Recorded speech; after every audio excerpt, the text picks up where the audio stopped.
대한민국이 미국 방산업체의 갑질을 끝장낼 첨단 미사일을 준비하고 있습니다. 바로 함대공 유도탄-2 사업인데요. 우리 군은 이 미사일을 한국형 구축함 KDDX에 탑재 미국 방산업체 RTX의 방산 갑질을 완전히 끝장내려 하고 있습니다. 하지만 이에 대한 걱정도 많습니다. 한국이 독자 개발한 함대공 유도탄의 성능을 의심하는 이들도 많고 소량 생산으로 단가 경쟁에서 상대가 되지 않으리라 이야기하는 분들도 많습니다. 그래서 준비했습니다. 오늘은 자주국방, 국방 독립을 위해 개발된 함대공 유도탄에 대해 말씀드리겠습니다.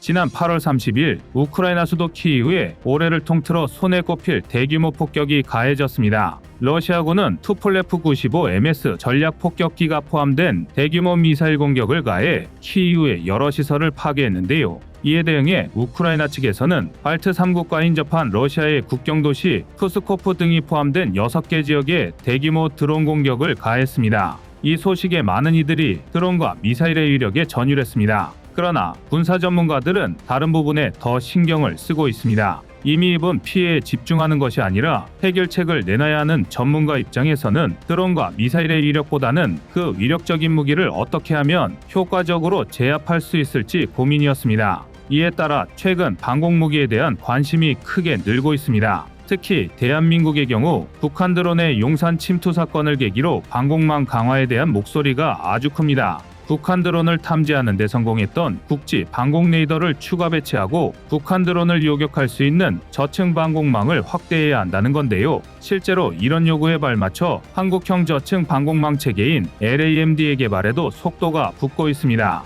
LAMD는 적어도 미사일 방어 체계의 약어입니다. 이 분야에서 가장 유명한 무기인 아이언돔보다 우수한 성능을 가진 첨단 무기인데요. 우리 군은 LAMD를 배치해 북한의 초대형 방사포 장사정포의 공격을 요격하려 합니다. 드론만큼 작은 포탄도 요격할 수 있어야 하므로 드론에 대한 방어력도 자동으로 보장할 수 있는데요.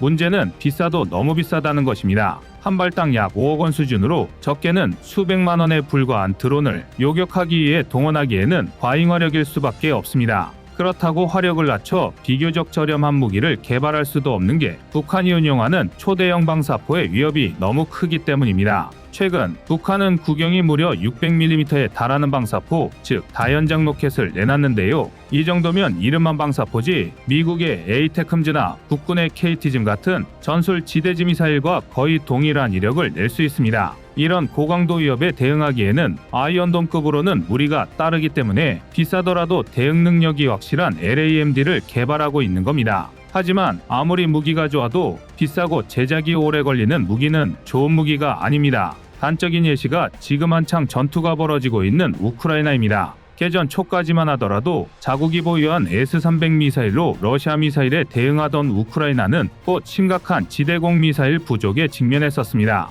미국과 서방이 대대적으로 지대공 미사일을 지원해주지 않았다면 후방 시설이 심대한 타격을 입을 수밖에 없는 상황이었는데요. 이처럼 전쟁이 장기화할 때 꾸준히 보급할 수 있는 가성비 좋은 무기 체계가 없다면 아무리 좋은 무기가 많다고 해도 한계는 명확합니다. 그래서 이런 문제에 대응하기 위해 우리 군은 50에서 100kW 수준의 강력한 레이저 무기의 개발과 배치를 서두르고 있습니다. 현재 밝혀진 바에 따르면 소형 전술 차량 같은 소형 고기동 장비에 탑재할 50kW 버전과 공군기지 등 특정 시설을 방어하기 위한 고정형 2가지 방향의 무기가 연구되고 있는데요. 그런데 이렇게 저층 방공망을 확충해도 정작 ICBM이나 중장거리 미사일 같은 강력한 무기 체계에 대응할 무기가 없다면 아무 소용이 없습니다. 다행히 미국이 사드를 통해 ICBM에 대한 방어를 해주고 있기는 하나 언제까지고 미국에 의존할 수는 없습니다. 무엇보다 조금 전에 말씀드린 대로 전쟁이 장기화된다면 아무리 우방국이라 할지라도 미국의 지원만으로 우리 영공을 지키겠다는 건 지극히 위험한 발상입니다. 미국의 지원을 독점한 우크라이나와 달리 대만, 일본 등 동북아에 있는 미국의 여러 우방과 물자를 나눠야 하는 상황에서 비교적 중립에 가까운 한국에게 미국이 적절한 수량의 지대공 미사일을 제공할 수 있을 리가 없기 때문입니다. 그렇다면 아무런 대안도 없는 걸까요? 그건 아닙니다. 우리 군은 사드를 완전히 대체할 수는 없지만 사드 못지않은 강력한 대공 미사일을 개발하는 데 성공했습니다. 바로 장거리 지대공 미사일 LSAM입니다. LSAM은 우리 군이 확보한 국산 지대공 무기 체계 중 가장 강력한 미사일입니다. 최근 개발이 완료되어 양산 절차를 밟고 있는데요. 이 LSAM의 성능이 정말 어마무시합니다. 310km 떨어진 탄도미사일을 40에서 70km 고도에서 격추하는 게 가능합니다. 뿐만 아니라 최대 마하 8.8에 달하는 극초음속 비행체의 요격이 가능해 탄도미사일은 물론 중국과 북한이 최근 개발에 속도를 내고 있는 극초음속 비행체 HGV를 요격할 수 있습니다.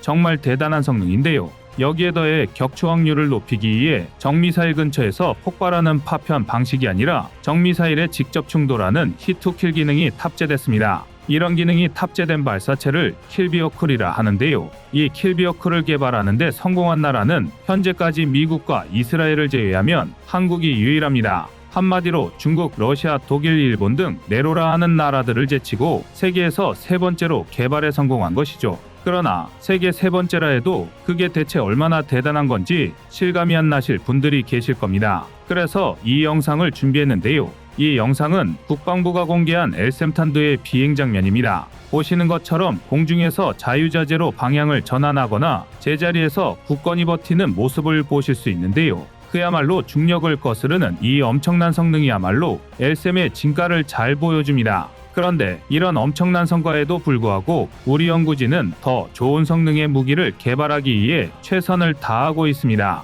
장기적으로는 사드를 대체할 수 있는 LSAM-2를 개발하는 한편 LSAM이 커버하지 못하는 영역을 대신 담당할 공대공 미사일 버전을 개발하고 있습니다. 공대공 미사일은 150에서 300km의 사거리를 가진 중장거리 공대공 미사일로 개발이 되고 있는데요. 일반적인 전투기의 최대 속도와 맞먹는 마하 2.05의 초음속 물체를 격추하는 게 가능하며 경막형 이중펄스 로켓과 측추력기를 통해 고기동성을 확보했습니다. 이에 더해 KU-밴드 레이더를 탑재 적항공기와 무인기, 대방사 미사일, 순항 미사일 등 각종 비행체를 추적 탐지해 격추할 수 있는 능력을 가졌습니다. 정말 엄청난데요. 그런데 이게 끝이 아닙니다. 우리 군에서는 LSAM의 탄도미사일 방어 버전과 공중전 사양을 넘어 군함이 사용할 수 있는 함대공 사양을 개발 중입니다. 총 사업비는 6,900억 원을 들여 AAM을 개조한 고성능 함대공 미사일을 개발하는 걸 목표로 하고 있는데요. 이 함대공 미사일 개발에는 격분할 만한 이야기 하나가 있습니다. 지난해 7월 14일 환태평양 합동연습 림팩에서 큰 사고가 있었습니다. DDH-2 혹은 KD-2라 불리는 충무공 이순신급 구축함이 발사한 SM-2 미사일이 요격 과정에서 공중폭발한 것인데요. 말이 좋아 공중폭발이지 그냥 요격이 실패했다는 뜻입니다. 이건 굉장히 치명적인 결함입니다. 한 발당 18억 원에 달하는 고가로 알려진 함대공 미사일이 요격에 실패했다는 것은 그 자체로도 엄청난 예산 낭비일 뿐 아니라 우리의 대공방어 체계에 심각한 결함이 있다는 방증입니다. 하지만 그렇다고 우리 군에게 큰 잘못이 있는 것은 아닙니다. 앞서 다룬 공중폭발 사건의 원인은 미사일의 무장 지시장치의 오류였습니다. SM-2 미사일은 무장 지시장치와 무장 지시장치의 명령을 받는 유도탄 조사기의 도움을 받아 운용되는데요. 이 중 무장 지시장치의 소프트웨어에 치명적인 오류가 발생했던 것입니다. 이에 우리 군에서는 미국 측에 하자가 있음을 통보했는데요. 그러나 이 문제가 제대로 해결될 가망은 지극히 낮습니다. 미사일의 개발사가 문제가 있음을 명확히 알고 있음에도 문제 개선에 대한 열의가 없기 때문인데요. 그 개발사는 바로 레이시온 테크놀로지입니다. 지난 6월 21일 RTX로 사명을 변경한 레이시온은 스탠다드 미사일 통칭 SM 시리즈로 불리는 각종 함대공 유도탄은 물론 여러 무기를 생산하는 미국의 거대 방산 기업입니다. 지난 수십 년간 미국이 사용한 SM-2, SM-3, SM-6 등의 중장거리 함대공 유도탄을 독점적으로 공급해온 굴지의 기업이죠. 이렇게 미국이 함대공 유도탄을 전부 레이시온에 맡겨버리자 세계 각지에 있는 미국의 동맹들도 연합훈련 및 유사시에 미국으로부터 미사일을 공급받기 위해 레이시온제 스탠다드 미사일을 구매했습니다. 여기까지는 지극히 합리적인 결정이었으니 모두가 만족했습니다. 하지만 시간이 지나면서 이야기가 달라졌습니다. 냉전 이후의 군축에 따라 레이시온이 미사일 생산량을 줄이면서 미사일 공급에 문제가 생긴 겁니다. 이는 세계 각지에서 발생한 SM-2 불량 사건이 잘 보여주는데요. 지난 2018년 6월 21일 독일의 6,000톤급 방공호위함 작전에서 SM-2 미사일이 시험 발사 중 폭발하는 끔찍한 사고가 일어났습니다. 크기도 작고 장약량도 적은 함대공 미사일의 특징상 대형 폭발이 일어나지는 않았으나 그럼에도 작센급은 한동안 수리를 위해 상당한 시간과 예산을 허비해야 했습니다.